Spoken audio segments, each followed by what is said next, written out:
Гопалрадж. Харе Кришна, Гурдев, спасибо. Я вот прочитал вчера стих, который читанием Махапрабху сказал Рагунатхи Дасу Госвами. Антаре Ништа Коро Локо Бай Вивахаре Ачарат Кришна Тамая Кришна Коро Баудара. В этом стихе, в связи как раз с вашей лекцией вчерашней, возник вопрос по поводу слова «ачарат». Насколько я понимаю, оно означает «быстро». И у меня такой вопрос. В нашей ситуации, вот если взять среднего преданного, который, может быть, повторяет 32 круга, который уже инициирован, у которого есть дикша-мантры, насколько быстро этот процесс достижения ништхи у него будет?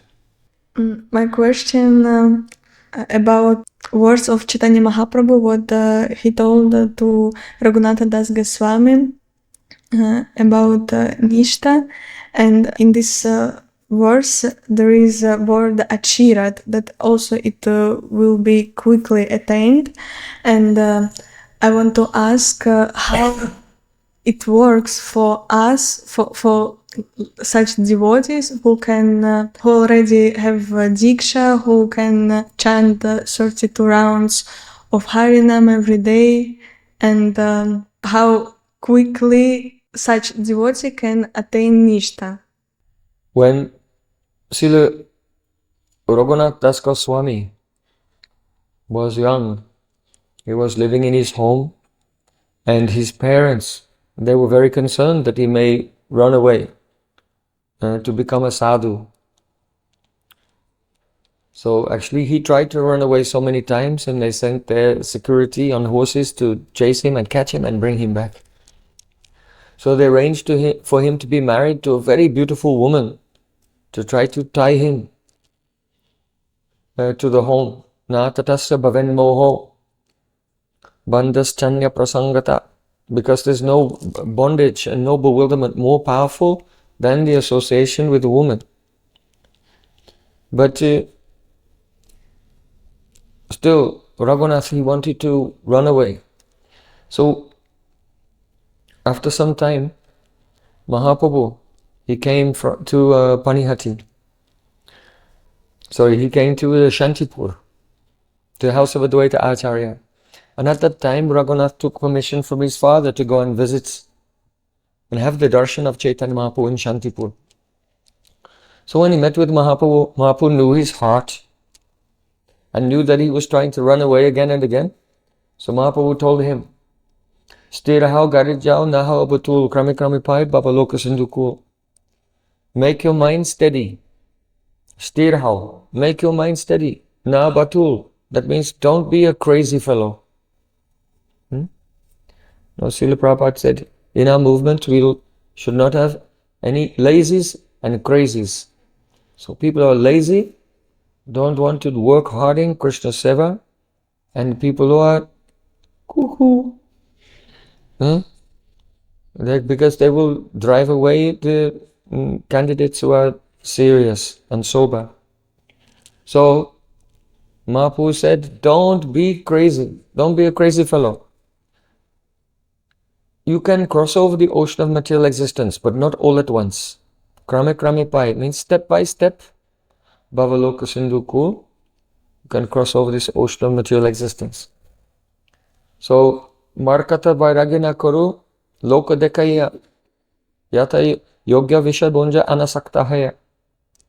He said, don't be a monkey renunciate. Monkey is like a sannyasi.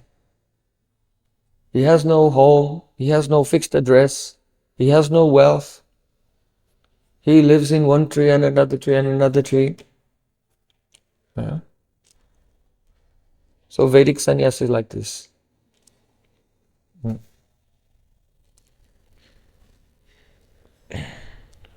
So, but the monkey is always meditating.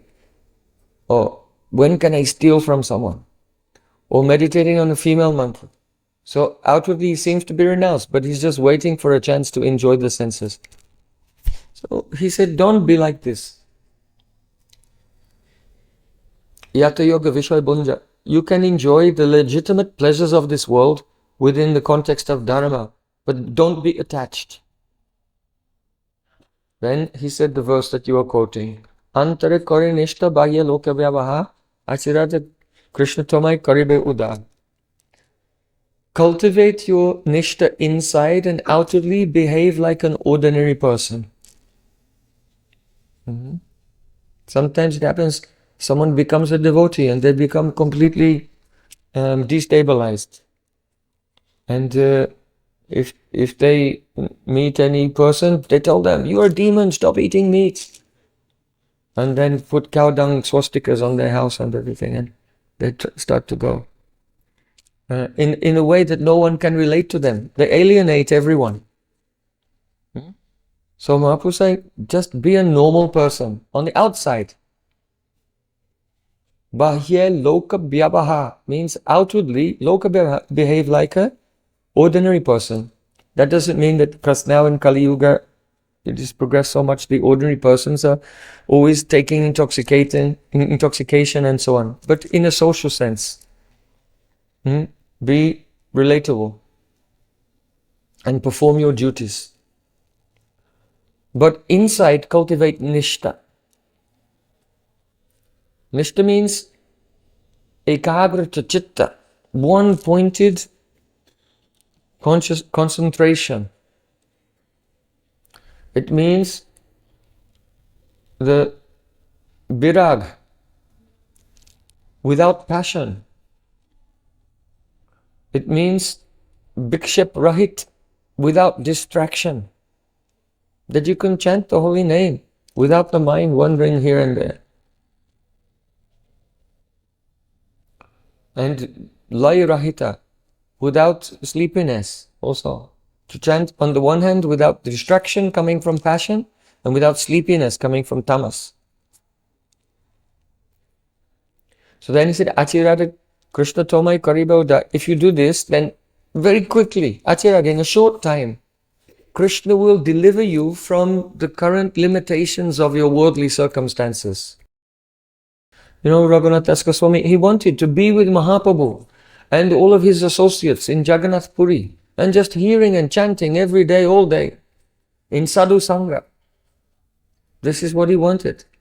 But instead he was in his home with his parents and his wife, and he had some association. Of course, sometimes Srila Haridas Thakur used to come and visit, because now Haridas Thakur has also gone to Puri, so he's not visiting anymore.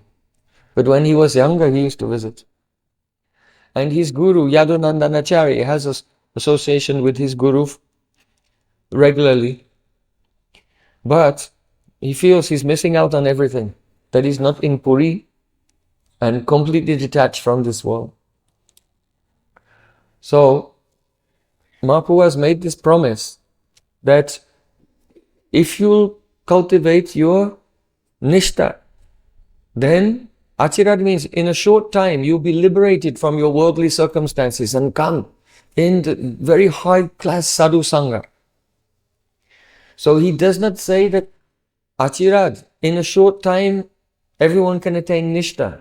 He said those who attain nishtha, in a short time after attaining nishtha, your whole life will change and you'll be always in high class association. Understand? So, now how long it will take you to get from Shraddha to Nishtha, that depends on you. Mercy is always there. Guru's mercy is there, Mahaprabhu's mercy is there. But from our side, we have to do Sharnagati, unconditional surrender. The more we try to surrender, the more that mercy of Guru and Gauranga will become available to us. And then, when our surrender is mature, we'll enter into Nishtha. Then from Nishtha, Achirata Krishna Tomai Karibe Uda. Whatever obstacles are there, they'll go away. Why? Because from Nishtha, now real sadhana begins. Real sadhana bhakti. So sadhana bhakti has two symptoms, Kleshagni and Shubhada.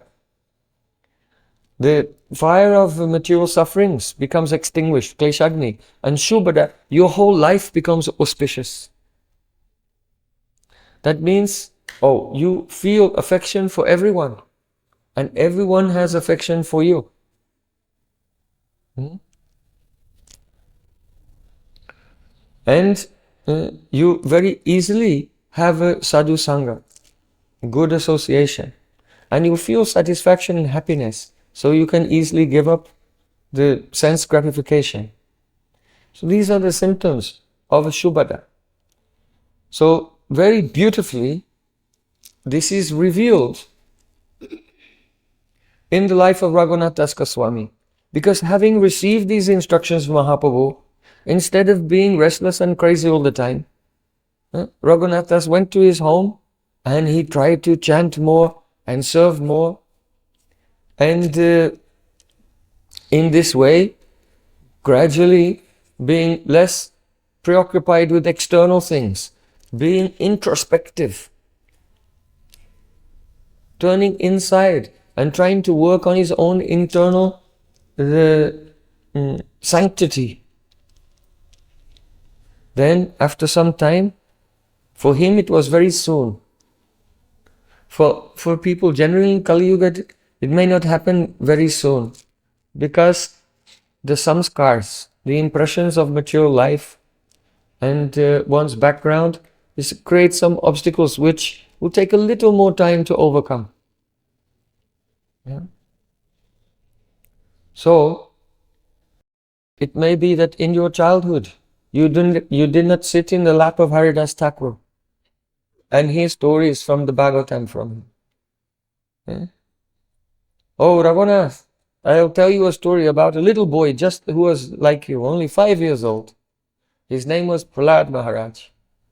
And from his childhood, he would sit in the lap of Haridas Thakur and hear stories. Haridas Thakur is actually the incarnation of Prahlad. If you hear about the life of Prahlad from Prahlad himself, then how powerful it will be. So it may be that when you were 5, you don't have this kind of samskar, hearing directly Prahlad Charitra from Prahlad Maharaj. So because of his sanskar, he is progressing very quickly. But here the very important point is that his father and his uncle were doing some creative accounting, let's say. They were not paying their taxes. They were avoiding taxes. So the Nawab sent one tax collector to their village. And Hiranya and Govardhan, they had good intelligence network and they knew they were coming, so they left town beforehand. So then when the tax collector came, seeing that Hiranya and Govardhan Majumdar were not there, then they arrested Govardhan Majumdar's son. Okay, the persons we're looking for tax evasion, they're not here, but we arrest you. So they arrested Raghunath. So then Raghunath, he said to them, look, you have a good relation with my father. You are like really my uncles. And I am your nephew. So it's not appropriate for the uncle to kidnap or imprison his nephew. In regard to the tax, I'm sure there's been a misunderstanding. It's just a misunderstanding or a miscalculation. And when my father and uncle, they return from their business soon, they'll correct it, and the money that is owed, it will be given to you. There's no need to do anything extreme. So he spoke in such a nice way to them that tears came in their eyes and they felt so much love for him. They said, oh, you're right, okay, just go on and you just contact us when your father returns. And they went away. Then shortly after that, Nityananda Prabhu came to Panihati and Raghunath met with Nityananda Prabhu there, and Nityananda Prabhu engaged him in Vaishnava Seva, serving all the Vaishnavas, and blessed him that soon he would leave his home position and he would arrive in Puri and be with Chaitanya Mahaprabhu. So, the point here is this, that someone may say, this is a Chaitanya Taramrita. It is the transcendental pastimes of Chaitanya Mahaprabhu. Why is this a strange story about a father tax evasion? What does this have to do with spiritual life? So the answer is this. Mahaprabhu said, cultivate your Nishtha. So then the question comes, if someone attained Nishtha, then what are the symptoms? So the symptoms are that that devotee becomes affectionate to everyone, even those who are against him, even those who are trying to imprison him. And their presence is so pleasant, sublime and peaceful that even inimical persons, their hearts melt and they also feel love for that person. So how Raghunath Das solved that situation by melting the heart of the tax collector indicates that what Mahaprabhu told him to do, he had done it. He had cultivated Nishtha, he had attained Nishtha, and now the symptoms were coming in his life. And therefh Achirati Krishna Tomai Koribhag, very soon after that, he escaped from his situation and went to Jagannath Puri. Understand? So this is the meaning Achirat. After the Nishtha has come, very soon everything will become auspicious in your life. Because the actual sadhana, which has the symptoms of Shubhada, begins from Nishtha onwards. Before that, it's like the abhas of sadhana.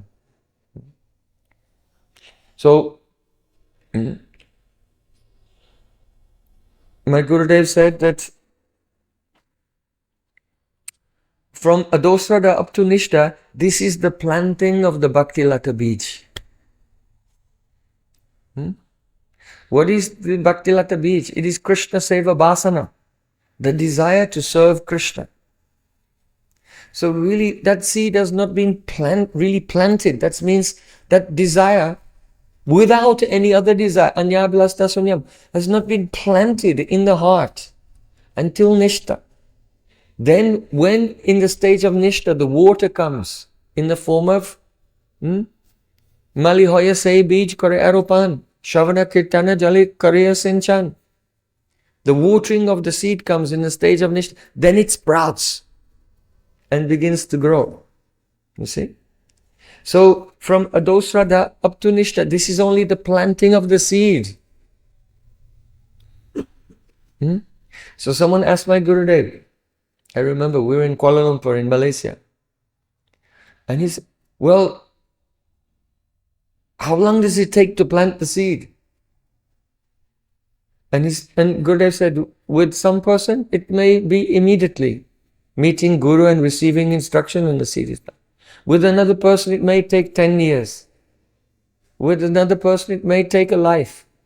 Another person may take them 10 lifetimes. It depends on the individual. And this is why it's so important to deliberate on the meaning of Sharanagati. What does it mean to be surrendered? Anukul yasya sankalpa, pratikul yasya varjanam, rakshishati ti vishvaso goptitve barnam tata. Atmanikshepana kapanye sadvida Sharanagati. Sharanagati has 6 angas. And Srila Bhaktivinoda Thakur has written the collection of songs, Sharanagati. And he's given several songs for each of the moods of Sharanagati. So we should sing those songs and deliberate on those songs. And when those moods are collected together within our heart, now this is the Paramartik Shraddha, transcendental faith that gives entrance into Bhakti. Sharanagati is not Bhakti. Sharanagati is the doorway to Bhakti. If you want to come into this temple room, you cannot walk through the wall. You have to come to the door first, then you can enter. So in the same way, we cannot trespass into the realm of Bhakti. We have to come to the door, Sharanagati. And then we can enter into the actual experience of Shuddha Bhakti. So sing the songs of Srila Bhaktivinoda Thakur. Deliberate on the moods of Sharanagati and try to assimilate them. Conform your heart to those moods. And then the Nishtha will come, and then the actual experience of Bhakti. Bhajan. Real bhajan will come. Before that, it is not actual bhajan, it's only the action, the outer action, bhajana kriya. You're doing the kriya, but not actually the bhajan.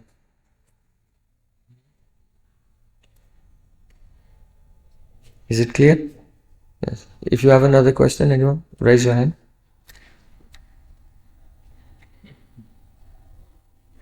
Yes, behind. What's your name, Prabhu?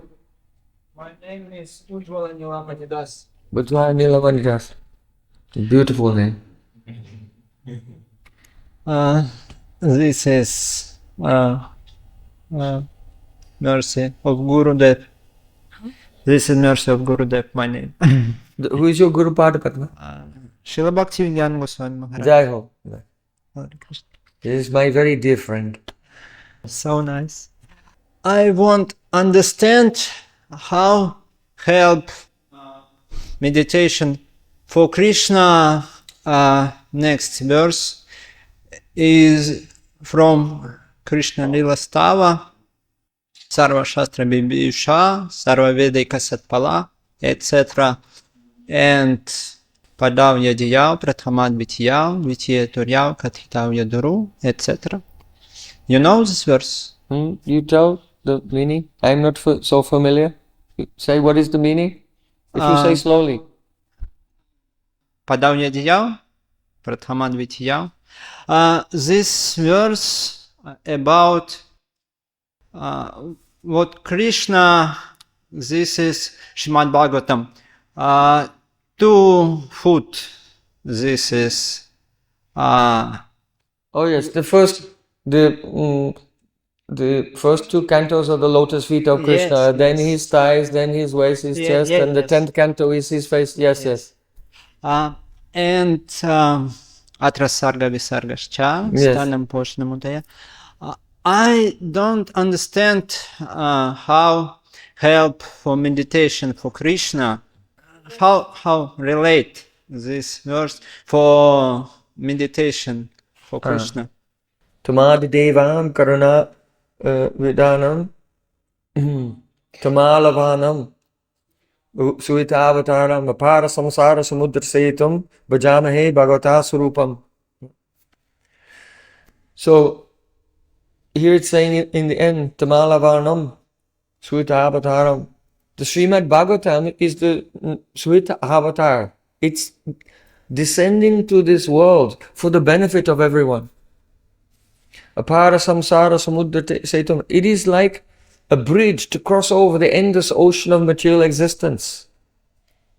Tamalavarnam, the Srimad Bhagavatam, has a complexion like a tamal tree. You may say, but each canto is a different color.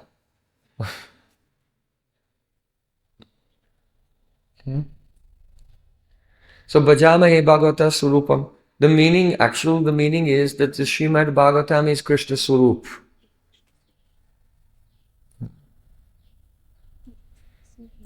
You know that near Vidyanagar, on the bank of the Ganga, there was a dam, and against that dam there was the house of Devananda Pandit.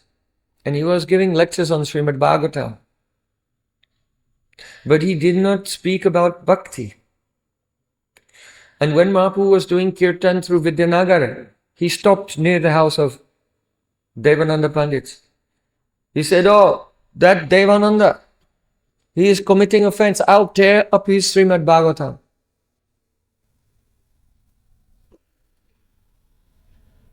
Then you may think, this is very bad. Why is Chaitanya Mahaprabhu saying, I'm going to tear up his Srimad Bhagavatam? Srimad Bhagavatam is transcendental. Srimad Bhagavatam is Krishna. How can he tear it? This is very bad. But this Mahaprabhu said it. Mahaprabhu explained, his Srimad Bhagavatam is not Srimad Bhagavatam. His Srimad Bhagavatam is not Srimad Bhagavatam because he's explaining about karma and jnana and so many things and not explaining the essence of Srimad Bhagavatam, Shuddha Bhakti. So we should know that Srimad Bhagavatam is not ink on a page. Srimad Bhagavatam is the Vanmoyi Murti of Krishna, Vanmoyi Murti. That means it's Krishna in the form of sound. Vak. Vak means statements, actual sound. So Vanmay Murti means Vakamoy becomes Vanmay. Vanmay Murti. It is the Murti of Sri Krishna in sound. And so, if someone, for example, when you go to the temple, in the old days there was no electricity. So the temples were dark, and usually the deity would be quite far away from the people. And maybe also very small opening to see. If you go to Udupi, Dadimantan Gopal in Udupi, then there's 9 small holes and you have to look through this, all of that, and peek through, and it's quite dark inside. They have some ghee lamp lit. But the pujari, you will go for the Arti Darshan, and then the pujari is moving the deeps around the feet, and then rising up to the waist, and then to the face, like this. So you see, when you come for the darshan of the Supreme Lord, you take into your heart first the form of His feet. Because our first relation with the Supreme Lord is as Das. Namamishwaram Sachidananda Rupam. First, surrender. So the mood of surrender means to approach the feet of the Master. And so you take the feet into the heart first, and then the deep goes up, and then His waist, and then His chest, and finally His face. So just as a person with great honor and very slowly and carefully takes the swarup of the Lord into his heart, beginning from the feet and going to the face, so in the same way, one should not be whimsical and out of cram, without a proper sequence, and just rush to the 10th canto. Start with the first canto and take the first canto and second canto into your heart. First 2 cantos are Adhikar Lila. They are the cantos which bestow upon us the Adhikar to enter into a higher realization. So, first take into your heart, just as you patiently observe the lotus feet of the deity during the arti. Not like that. Now there's strip lights and everything, and you walk and they open the curtains, and you can just see everything. But in Vedic times, the temples, they were not like that. Maybe you have to come to a little window and peep in, and it's dark, and it's like this, because that's the sequence of your it's to help the sequence of your meditation with the proper honor and patience, adoring the beauty of the Swarup of the Lord. So in the same way, these verses should be understood in that way. Very patiently hear the first canto, the second canto, the third canto, like this, and gradually you will realize, one will become qualified to understand that Srimad Bhagavatam is not ink on a page. Srimad Bhagavatam is Bhajamahe Bhagavata Swarupam. It is actually the Swarup of Sri Krishna. So that is the movement. And this is very important. If you study the book I published last year, Gaudiya Darshan, have you seen the book? I published Gaudiya Darshan of Bhaktisiddhanta Thakur. So, the way in which the general devotees understand Shastra is wrong. And it's inevitable, because that the first stage in bhakti is a sa bhakta prakrita smrita. It's prakrita bhakti. They are in the rudimentary stage of devotion, and they're on the prakrita, on the material platform. Archayam evaharaye Pujam ya shradayate na tad bhakteshu chaneshu sa bhakta prakrita smritaha. It's the first stage. Devotee has faith in the deity and in the process, the rituals of Attain, but they don't know how to associate properly with pure devotees.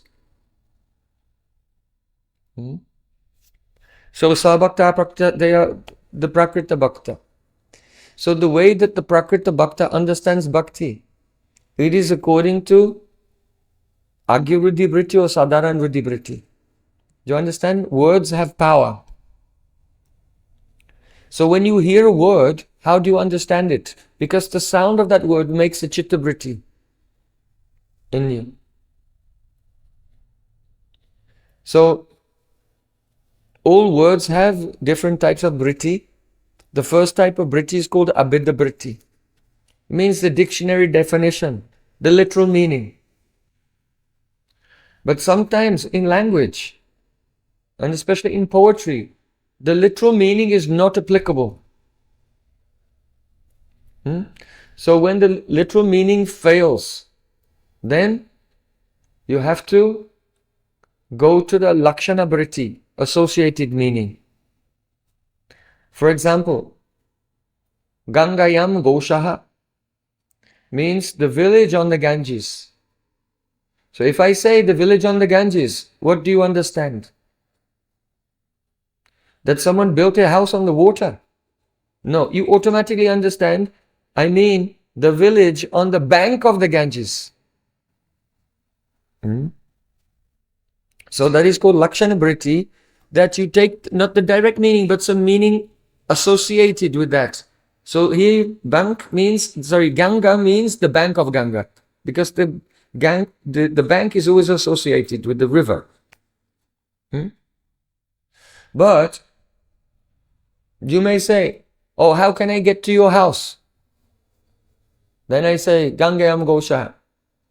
My house is on the bank of the Ganga. So now you go to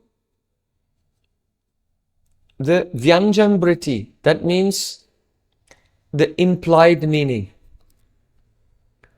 Because if I say my house is on the bank of the Ganga, that doesn't tell you how to get to my house. So the literal meaning and the associated meaning are not working here. But when I say my house is on the bank of the Ganga, then you understand the answer to the question, how do I go to your house? It means you can come by boat. No need to walk. You can get a boat and come to my house. You see? So generally poetry is full of Vyanjan Vritti. If there's no Vyanjan Vritti in poetry, it's considered to be the Nishpran. It's dead poetry, it's lifeless. So,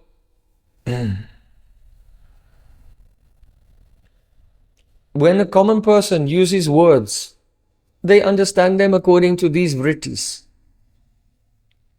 But there is Agya-Vriddhi Vritti, means you take the meaning of the words, the conventional meaning of the words, as they're understood by ordinary people.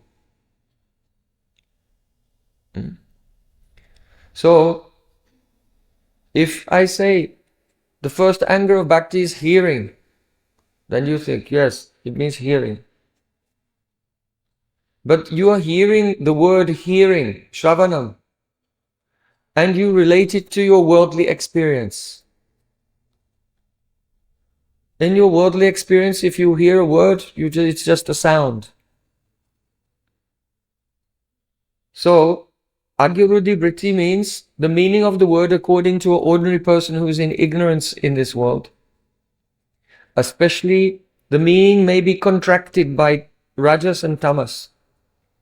Then you have Sadharan Vriddhi Vritti. Sadharan Vriddhi Vritti means the ordinary meaning of the word according to a learned person, an educated person.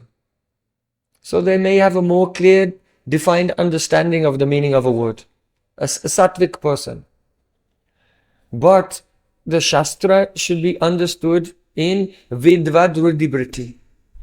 Vidvadvritti means the effect of the word as it is experienced by an enlightened person. So, when an enlightened person hears a sound, it produces in him an experience of Advaigyan, non-dual consciousness. The purified person, the pure devotee, does not experience the dualities of this world. As long as one is affected by the dualities of this world, cannot do bhajan, cannot be steady in bhajan. Yesham twantakatam papam jananam punyakamanam te dvandva mohani mukta bhajanti mam dridabrata.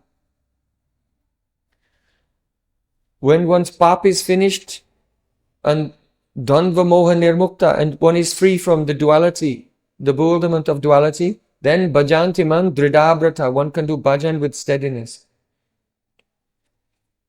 So when a purified person hears sound, then that sound immediately produces an experience of the Advaigyan, non-dual reality.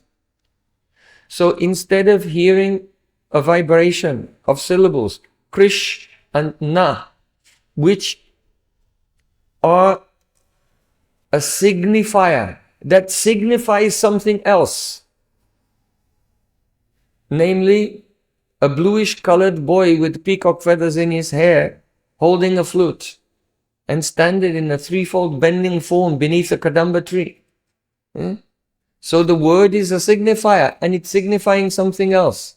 He does not experience that. When the sound comes, then the sound gives the jyotiti pratita, immediate experience of Krishna.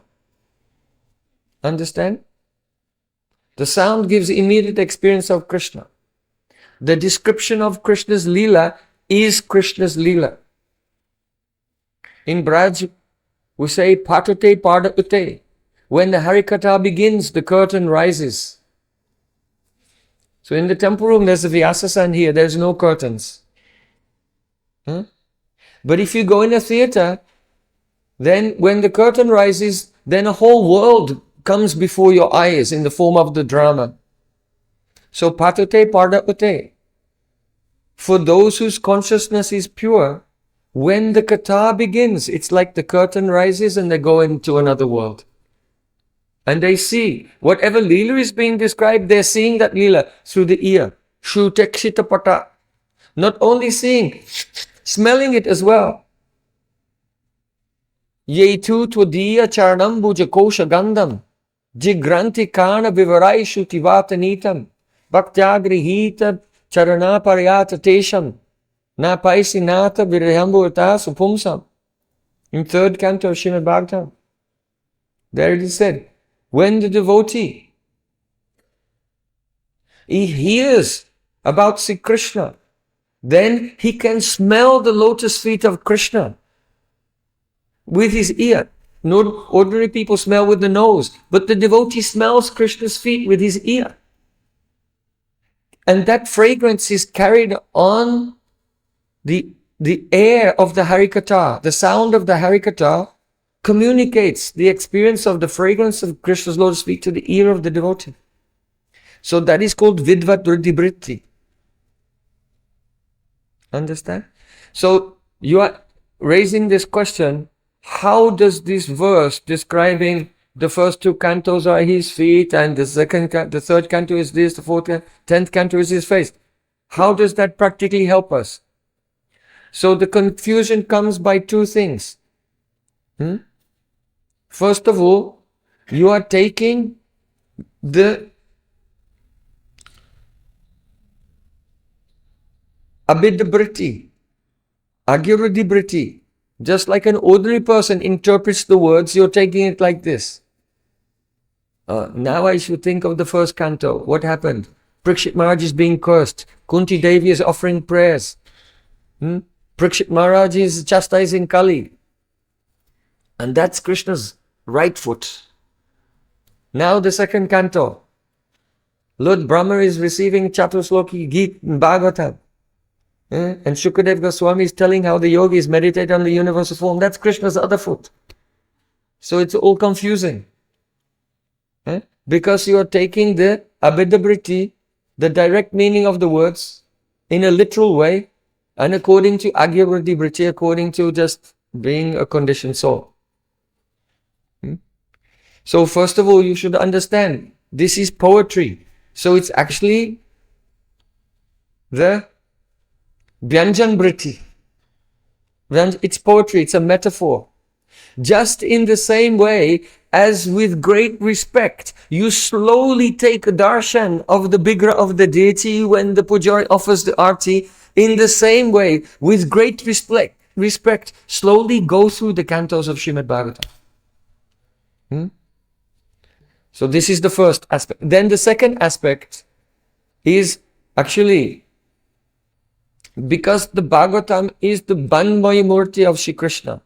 Therefore, if a person will be surrendered to their Guru and hear from a pure realized Vaishnava, then the sound of Srimad Bhagavatam will produce the experience of Advai Gyan. Vadanti tat tatvavitas tattvam yad gyama advayam brahmeti paramati Bhagavan. You realize Brahman, Paramatma, and you will have the darshan of Bhagavan Shri Krishna just by hearing Bhagavatam according to the Vidvat Ruddhi Vritti. Understand? So the first meaning we are telling, it was understanding the poetic nature of the verse according to Vyanjan Vritti. And then the second meaning we're explaining is according to actual Vidvat Ruddhi Vritti. So Bhaktisiddhanta Thakur, he gave the definition of the Gaudiya Math. If you're in ISKCON, by extension, the definition of ISKCON also, because it's the same parampara. He said, in a world filled with the Agya Bruddhi Vritti of words, the Gaudiya Math is the divine place of the descent of the Vidvad Ruddhi Vritti of words. So this was the definition he gave of Gaudiya Math, or what is the temple in our line. But nowadays, mainly people, they don't know what is Agya Ruddhi Vritti, Sadharan Ruddhi Vritti, Vidvat Ruddhi Vritti, Abhida Vritti, Lakshan Vritti, Vyanjan Vritti. The scholars, they understand the Abhida Vritti, Lakshan Vritti and Vyanjan Vritti. And different types of Abhida Vritti also, Ruddhi Vritti, Yogic Vritti, Yoga Ruddhi Vritti. The scholars, they know this, but they don't understand Agya Ruddhi Vritti and Vidvat Ruddhi Vritti. So until we understand these things, how will we know what is Gaudiya Math, or really what is ISKCON supposed to be?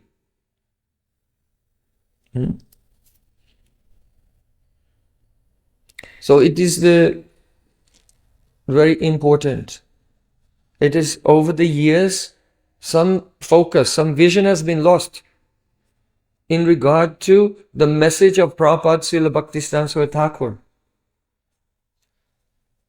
Without hearing deeply from a realized person how Bhaktisiddhanta Thakur was preaching, how he taught, then you cannot get access to the writings of the higher acharyas.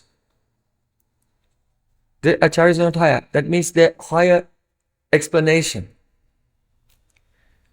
You cannot have access to what Rupa Goswami has said and Raghunath Das Goswami has said. First, understand the presentation of Srila Bhaktisiddhanta Thakur, how he made a course correction, because these things were known, they were common things, but they had slowly been forgotten, and the Gaudiya Sampradaya was deviating and going in the wrong direction. So Bhaktisiddhanta Thakur, he did a course correction and brought the Sampradaya back onto track. And to do that, he had to explain these terms of what is the, because we all say the first anger of bhakti is hearing. But this word Sravanam, when Prahlad Maharaj says Sravanam Kirtanam Vishnu Smaranam, and the word hearing that you use in everyday life, they don't mean the same thing. But the Prakrita Bhakta, the Kanishta Adhikari, conflates the two. In fact, the other one he doesn't even know. But he's thinking, what Prahlad Maharaj is saying, Shravanam, that means that as you are hearing, there is a direct spurti of Shabda Brahma in the heart. That is what Prahlad Maharaj means. But you take it to mean hearing like hearing the radio. Hearing the car driving by outside. You take hearing in the common way that ordinary people, agirudi britti. But Prahlad Maharaj said no. When he says Sravanam, it means hearing means the spota dharma of Shabda Brahma. The direct, immediate manifestation of spiritual sound. This is the anga of bhakti.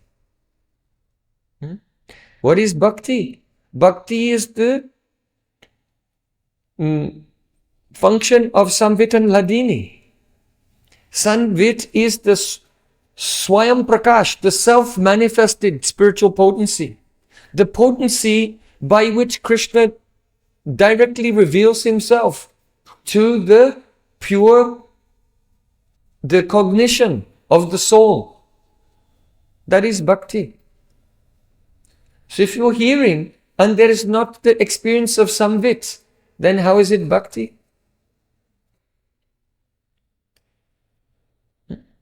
So our material senses, they cannot touch Krishna's Naam, Rup, Gun and Lila. You cannot do Shravan, Kirtanam, Smaranam with material senses. So after the verse Shravanam, Kirtanam, Vishnu Smaranam, Prahlad Maharaj said, Iti pumsarpita Vishnau bhaktis chennava kriti bhagavatyada tanmanyeditam uttamam. I consider that that person is the most learned person in the world who first surrendered his Atma completely to Vishnu in the form of Guru. And then he engages in hearing, chanting and remembering. That person's study is perfect. He has understood everything.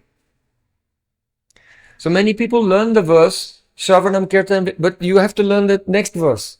Iti pum sapita Vishnu. It gives the context of what it means. And this is why it is said, Yasya Devi Parabhakti Yatha Devi Tathagaro Tasyaiti Katita Yata Prakashante Mahatmana. Only unto the person who, as he is devoted, Parabhakti, he has Parabhakti, transcendental devotee to Krishna. And in the same way, not less, he has the same devotion to his Gurudev. Then all the meaning of the scripture is revealed to that person. Understand? It's not written anywhere that that person who perfectly understands Sanskrit can understand the scripture.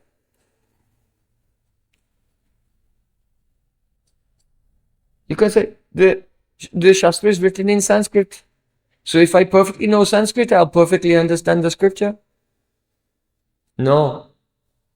Shastra is not only Sanskrit.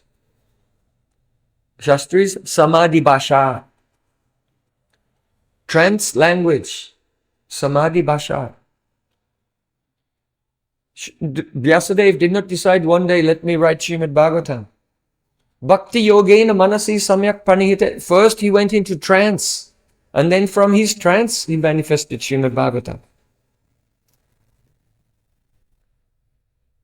So if you are Chinese, or you associate with Chinese person, you can speak Chinese.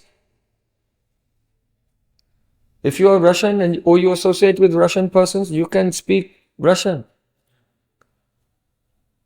And only if you are in Samadhi, you can understand Samadhi Bhasha. And so though the Bhagavatam is there, no one can understand it. It's not possible. Surrender to Guru and serve with Parabhakti and go in Samadhi. Then the Samadhi Bhasha can be understood by the person in Samadhi. There are different levels of Samadhi. The first level begins from Nishtha onwards. That is the Savikalpa Samadhi. So from then you can gradually one can start to understand the meaning of Srimad Bhagavatam. So tasyaiti katita yata. Katita means what is spoken. And artha, The general meaning of artha just means meaning. But in the language of yoga, the word artha means actual substance, the actual object itself.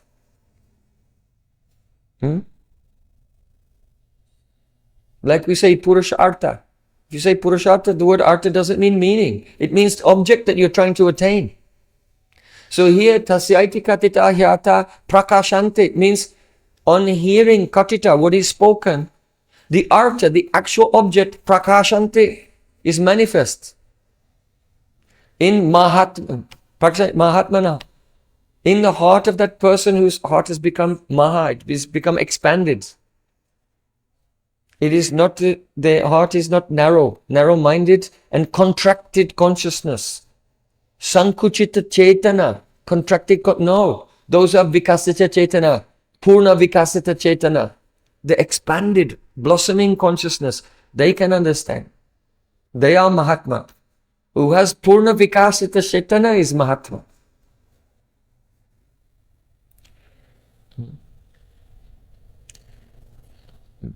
So your question should be understood in this way.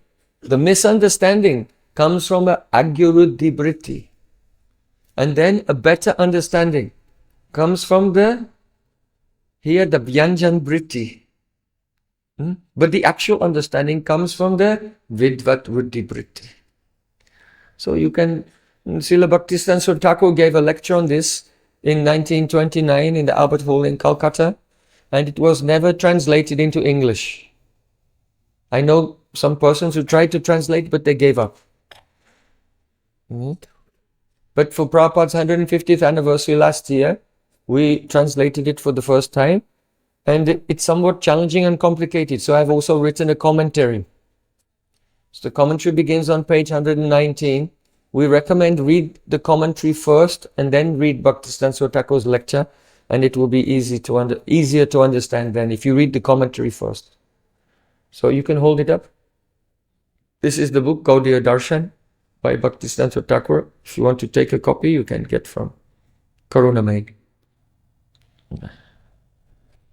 Yes. Is it clear? Do you understand this verse? This verse is about how Bhagavatam is the Swarupa of Krishna. It is in regard first by the Vyanjan vritti, in a poetic sense. It is an analogy for the way we take darshan of the deity. We should approach Bhagavatam in that way. And from vidvat vritti, it means that the shabda of Srimad Bhagavatam actually is Krishna. So you are thinking, how can I get my material mind and make the connection between the cantos and Krishna? But it's not saying this. It's saying when you surrender and you hear Bhagavatam from a pure devotee, the sound of Bhagavatam will produce the Swarupa of Krishna in your heart without any effort whatsoever. Krishna himself will manifest without the slightest effort to do meditation. Literally. In the second canto of Srimad Bhagavatam, Shukadeva Goswami said, Shrinvata sradaya nityam granatas cha swacheshtitam Kali nat nati dirgena Bhagavan Vishate Ridi. It means for those who are daily hearing Srimad Bhagavatam and taking it very seriously, cultivating this katha, they are sacrificing everything in their life for the sake of hearing from pure devotees. Nowadays people don't understand this mood. Oh, I have a very comfortable place. I'm staying here in Vrindavan in my comfortable place. I will read. No, forget your comfortable place. Set it on fire. And run and find a pure Vaishnava and be there. Even if it's uncomfortable, even if it's difficult. Even if you don't like the place or anything. Stane stita srutikatam tanuban manobi. Stane stita means stay in that place where the Harikatha is flowing. And here. Because then, what will happen? Simply by hearing. So, we were saying here, granatas cha so chestitam, with cheshta, with great endeavor, Whatever it takes to hear the Harikatha, we accept it in our life. Then what will happen? Kalina nati dirgena. Not in a long time. That means in a short time, Bhagavan Vishathairidi. Bhagavan will enter your heart. So in the commentary on this verse, Vishwanath Thakur said that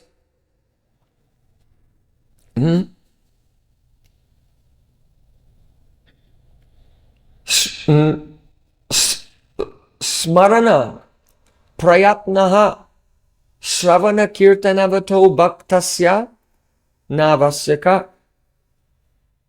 It means for those devotees who are hearing and chanting, actual hearing and chanting, in the association of a pure Vaishnava, there is no necessity to make any effort to do smaran or meditation. Understand? Smarana prayatnaha. Prayatna means effort. Navasyaka. It is not necessary to make any efforts to do smaran for those who are actually hearing. Why? Because the hearing and the meditation of a person who's actually hearing, there's no difference. For one who's actually hearing, his meditation is already perfect. Without any effort, the Lord is there and he's looking at the Lord in his heart. Smaran means, the definition is given by Jiva Goswami. Manasa anusandanam. It means inspecting the name, the form, the qualities and associates and pastimes of Krishna internally in the mind. So you cannot inspect something which is not there. If something is in front of you, you can inspect it, you can investigate it, you can do anusandan. But you cannot say, oh, I am investigating what is in your pocket by imagination. You can imagine, but you cannot know. When you take something out from your pocket and say, here it is, then you can investigate. So, how does one meditate on the form of Krishna related to the cantos of Srimad Bhagavatam?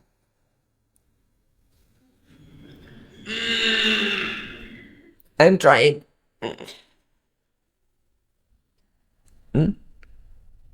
Like trying, so like a woman trying to give birth. Push. No. Vishwanath Thakur said, for one who's actually doing proper hearing and chanting, doesn't have to make any effort. Why? It's indicating vidvadrudibriti, that the hearing and the darshan is the same thing. There's no different. Shravan is darshan, kirtan is darshan, smaran is darshan, everything, all angas of bhakti are darshan. Therefore, Chaitanya Mahaprabhu said, Navavida bhakti purna nama hoite hoy. All the 9 angas of bhakti are complete only by chanting Nam. Someone can say, oh, how can I do Archan and have darshan of the deity if I'm just chanting Nam? No. If you're chanting Nam, a deity appears before you and then you serve. So, Navavida Bhakti Purna Nama Hoiti Hoi. All of these verses, they are actually by Bhyanjan Briti indicating Vidvadrudi Briti. The spot dharma, the power of sound to cause an immediate experience. That's called Jatiti Pratita. Immediate experience of sound. So this is the purport of Shastra. If you don't understand, it means there is Maik Vyavadam. The ear is covered by a material covering. Diksha means Karna Bhed Sanskar. In Vedic culture, there are 10 sanskars in your life. From before you're born, your parents do Garbhadan Sanskar for conception. And after you die, there's Atyant Yastis Sanskar. Atyant Yastis Sanskar, that is your funeral ceremony. So one sanskar in the Vedic life is called the Karnabhed sanskar, the ear-piercing ceremony. So actually this is a metaphor for when the disciple surrenders to Guru and he hears a Shabda Brahma from the lips of Guru, and the transcendental sound pierces the material covering of the disciple's ear and reveals to him the Advaya Gyan, non-dual reality. That is actually the Karnabhed sanskar, and that is Diksha. If this Karnabhed sanskar has not taken place, actually one is not initiated yet. Diksha is not, because Diksha means Dibya Gyanam, you told that yet. That by which all your sins are destroyed and you experience Dibya Gyan, the realization of your Ishtadev and your Vishesh Sambandha, special relation with Ishtadev.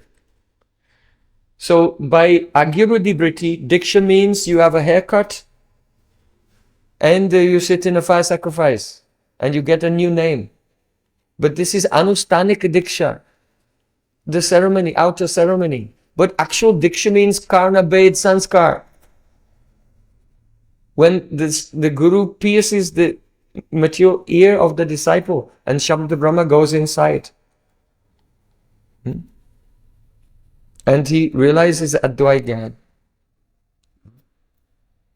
Without Advaya Gyan, our idea of Krishna is not Krishna. Because Krishna is Advaya Gyan Tattva. So if you are not in the non-dual consciousness, then whatever idea you have of Krishna is not Krishna. But we mentioned yesterday, the Nishtha Adhikari, he thinks I know everything. I learned this verse and I can explain everything. But actually he doesn't know anything. Only thinks he knows. Then when he's moving into Madhyamarik, then he realizes, oh, actually the scriptures are saying something else. And then when he comes to Uttamadhikari, then he actually understands from Ruchi. From Ruchi onwards, then, so that's why we quoted this verse yesterday. Rupa Goswami said in Bhaktarasamrita Sindhu that Swalpopi Ruchi Eva Syad Bhakti Tattva Vibodhikaha. After Ruchi, even a little Ruchi begins to appear, after that you can understand Bhakti Tattva, the meaning of these words, Shravanam, Kirtanam, Smaranam, and so on. So there's a type of kata for the Kanishta Adhikari, for the Madhyam and for the Uttam. And mainly what is discussed is the Kanishta Adhikari kata. And the Kanishta Adhikaris are also speaking to other Kanishta Adhikaris. And everyone thinks we are so educated. Learn it. Because they did not hear for a long time. You have to be in the association of high-level Vaishnavas and hear for a long time. And gradually, the Madhyam Adhikar will come. Oh, now I understand. I don't really understand this. And then go on hearing a Uttam Adhikar come. Then the actual understanding of Shastra comes. So, the kata of the Madhyam Adhikaris is not for the general public. They cannot understand. They have to hear the kata that they can relate to in some way because it gives them enthusiasm. But after some time, that's why we have to be in anugatya, under guidance of pure devotees. After some time, then the next installment, Krishna will arrange in our life for us to hear the next installment, to go to the next level. So then there's a kata for the Madhyams. And then there's kata for Uttams. It's another type of discussion. That is the Lila kata and Rasa kata. Okay, so try to take these things into your heart, go on hearing, gradually everything will become clear. Jai Sisi Radha Shama Sundar Ji ki Jai. Jayo Radha Shama Sundar, Radha Shama Sundar Radhe.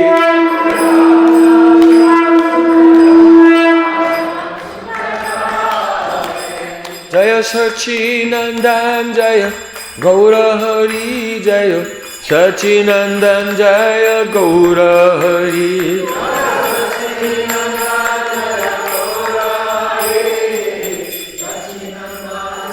Sri Radha Shama Sundar Ji ki Jai.